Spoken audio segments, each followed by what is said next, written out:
King George VI died on February the 6th, 1952. And about 2 months later, Britten gets the commission. He says that George Harwood, who was a cousin of the Queen and a great friend of his and a great musical patron, he says he bullied the Queen into commissioning this opera. Well, it was sort of not exactly a commission by the Queen, but it was official. Britten insisted that it should be an official thing, and it was not just something he happened to have written for the coronation, but it was something that had been specially ordered. I think that the commission was something that Britten didn't take on lightly. The obvious danger for him was that this was just going to be a sort of Merry England pageant, and lots of people dancing around the maypole, singing the national anthem, and that sort of thing. And he didn't want to have any part of that. He'd already got a substantial operatic reputation by this point after Peter Grimes and Billy Budd.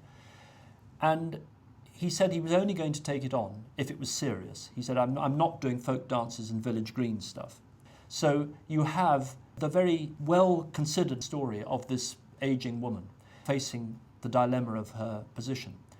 And I think Gloriana ranks as one of Britain's greatest operas. It's not often mentioned in the same breath as Peter Grimes or Billy Budd or The Turn of the Screw or Death in Venice indeed, but it's next in line after those in my view. The coronation took place at the beginning of June 1953, and 2 weeks before there was the most remarkable event when George and Marion Harwood hosted a dinner party at their house in Orme Square in Bayswater. Britten was invited, Peter Pears, who was going to sing the part of Essex in Gloriana, and Joan Cross, who was the soprano going to sing Elizabeth I. And the other guests at the dinner party were the Queen and Prince Philip. And this was remarkable because they wanted to hear how this opera was going to sound, and to try to understand the plot and to understand some of the music. And so they had dinner. William Plumer, the librettist, was there as well. And then they had a play-through, and Britten sat at Marion Harwood's grand piano, and Pears and Joan Cross sang their parts, or bits of it. I don't suppose they sat through the whole opera.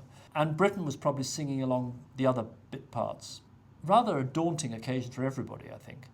Joan Cross said afterwards that she didn't think that they, the Queen and Prince Philip, had enjoyed it any more than we did, she said. But the interesting thing was that when the performance happened 2 weeks later, the gala night at Covent Garden, William Plumer, the librettist, was in the royal box in the interval, and he said that Prince Philip had clearly mastered and been studying libretto, and he said in fact he knew it better than I did.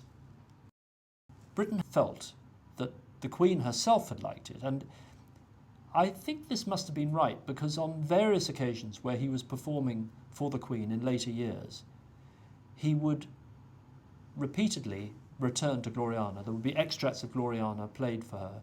And I think if he'd got wind that she'd found it a hard night out, I don't think he'd have persisted.